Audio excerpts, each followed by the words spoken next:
ආයිබෝවන් අදත් ඔයගොල්ලෝ සාදරයෙන් පිළිගන්නවා මගේ channel එකට. මම අදත් මම ගෙන ආවා රෙසිපි එකක්. ඒ තමයි කජු කරියක්. ඉතින් කවුරුත් ආසයි කජු වලට. හැබැයි මේක මම හදන්නේ අද මේ හදන විදි බොහෝ ක්‍රම කීපයක් තියෙනවා.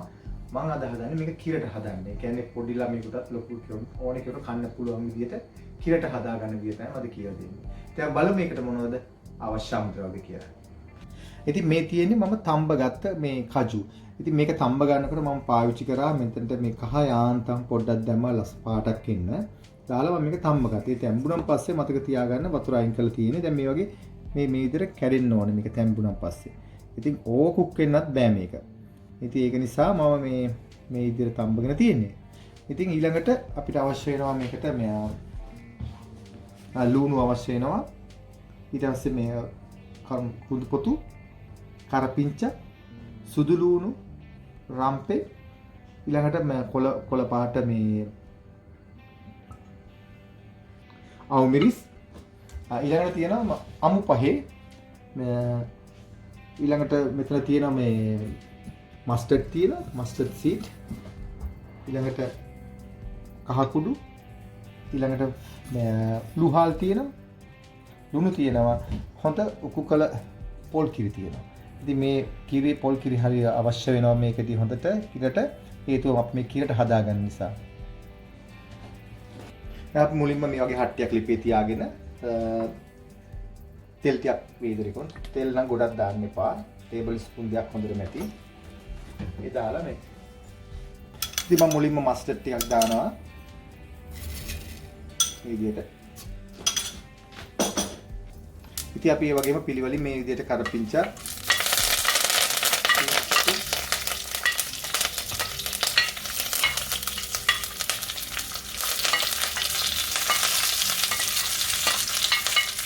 ඉතින් මේ ටික මේ විදිහට මේ තැනට දාගත්තා. දැන් මේක පොඩ්ඩක් මේ විදිහට බැදෙන්න අරින්න. ඊට පස්සේ අපි උළුහාල් ටික එකතු කරනවා. ඊළඟට උළුහාල් ටේබල් ස්පූන් එකකින් මේ විදිහට දානවා.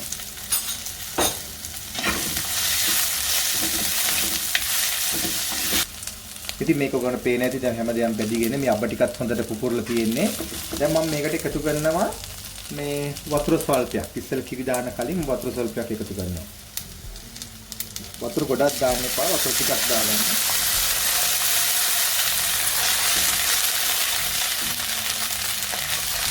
ඉතින් ඔයගොල්ලෝ පේන්නේ මම වතුර දාගත්ත. දැන් මම එකතු කරනවා මේ අමු පහේ. අමු පහේ මේ වගේ මේ මේස හැන්දක් එකතු කරගන්න. මොකද මම කලින් එකතු කරේ නැත්නම් මම මේක බැද ගන්න අවශ්‍ය නැති නිසා. ඒ වගේම කහ කුඩු මේ සැලි භාගයක් මේ විදිහට එකතු කරගන්න. මේ එකතු කරලා මේක හොඳට අවලං කරලා ඊට පස්සේ මේක පොඩ්ඩක් වෙලා විනාඩි 3ක් විතර මේක තැම්බෙන්න ඇරලා ඊට පස්සේ අපි අපේ පොල් කිරි ටික එකතු කරගන්න. දැන් ඔයගොල්ලෝ පේන්නේ නැති මේ මම ඇල්ලතුරේ මේක දැන් තැම්බීගෙන එනවා. එතකොට තමයි මම මේ හොඳට උකු කළ පොල් කිරි ටික මේ විදිහට එකතු කරගන්නවා. ඊට පස්සේ මේකත් හොඳට නටනකන් ඉන්න. ඊට පස්සේ අපි තමයි කජු ටික එකතු කරන්නේ. දැන් ඔයගොල්ලෝ පේන්නේ නැති මේ හොඳ පාටකුත් තියෙනවා. ඉතින් දැන් මේක මේ කිරි එක මතක තියාගන්න හොඳට නටවන්න ඕනේ. නැටලා ඊට පස්සේ තමයි මම කජු ටික දාන්නේ. මොකද කජු ටික ගොඩක් වෙලා තම්බන්න ඕනේ නැහැ. මම මේක කලින් තම්බාගත්ත නිසා. ඉතින් ඔයගොල්ලන්ට පේනවා ඇති මේක දැන් නටාගෙන එනවා. ඉතින් මතක තියාගන්න මේක වහන්න අවශ්‍ය නැහැ. මොකද වැහුවොත් ඉක්මනට උතුරන්න පුළුවන්. ඉතින් ඒක නිසා මේක මේ වගේ වහන්න නැතුව මේක නටව ගන්න. ඊට පස්සේ ඒකට අවශ්‍ය විදිහට බලලා අපිට පුළුවන් ලුණු එකතු කරන්න. සමහරු කැමති ඕනනම් ඔයගොල්ලන්ට ගම්මිරිස් පොඩ්ඩකුත් එකතු කරගන්න පුළුවන්. නමුත් මම මේකට ගම්මිරිස්වත් දැම්මේ නැහැ. මොකද මේ මම දාපු මේ මිරිස් මේක නිසා අමු මිරිස් නිසා පොඩි දැවිලි ගතියක් තියෙවි. නමුත් ඕන්ට වඩා මේක කිරහ නිසා ගොඩක් දැවිල්ල දාන්න එපා. ඉතින් ඔයගොල්ලන්ට පේන ඇති දැන් මේ වතුර මේ කිරි ටික නටාගෙන එනවා. මම මේකට අවශ්‍ය මේ ලුණු හැන්දක් මම දැම්මා. දාලා මදි පාරුවට අපි රස බලලා එකතු කරගන්න පුළුවන්. දැන් මම මේ වෙලාව එකතු කරනවා මේකට අර මම කලින් තම්බගත්ත කජු ටික.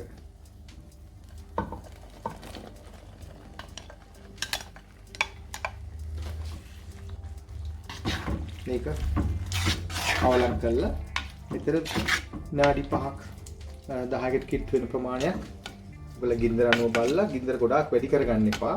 මේක හොඳට මේකත් එක්ක හොඳට කවලම් වෙලා ටික වෙලාවක් මේක තැම්බෙන්න අරින්න. එතකොට තමයි මේකේ තියෙන මේ රසය ඔක්කොම මේකට මේ කජු වලට උරාගන්නේ. දැන් ඔයගොල්ලන්ට පේන්නේ නැති මේ හත්තිය මේ කජු එක හොඳට නැටිගෙන ඉන්නේ. ඒ වගේ තව පොඩ්ඩක් කියලා අපි මේ විදිහට මම කිව්ව විදිහට විනාඩි 5ක් 10ක් අතර ප්‍රමාණයක් තියන්න. ඊපම් පස්සේ මේක මතක තියාගන්න කජු බෙරි කරගන්න එපා. මේ විදිහට මේ හොඳට කිරහට හදාගන්න. එතකොට තමයි කන්න මේ රසයක් තියෙන්නේ. අනික තමයි මතක තියාගන්න හොඳට මේ දෙක හොඳට නැටෙන්න ඕන. නටවල තියන්න ඕන. නැත්තම් අමුෙන් තියෙන්න එපා. නැත්තම් ඉක්මනින්ම මේ නරක් වෙන්න බලන කජු එක. ඉතින් ඔයගොල්ලන්ට පේන්නේ නැති මම මේ හොඳට උතුරගෙන එනවා. ඉතින් මේ ගානට තියෙන. ඉතින් මේ ගොඩාක් පොඩි ගතිය තියෙන්නත් බෑ. මේක තව පොඩ්ඩකින් මේක හින්දෙන්න ගන්නදී. ඉතින් මේ ගානට තියෙද්දි අපි දැන් මේක බා ගන්න. මොකද ගොඩාක් මේකේ පොඩි වෙන්න ඕනෙත් නැහැ. පොඩි අඩු වෙන්න ඕනෙත් නැහැ. ඒක මධ්‍යස්ථව තමයි මේක තියෙන්න ඕනේ. උදාහරණයකට පරිප්පුවක් වගේ තියන්න එපා.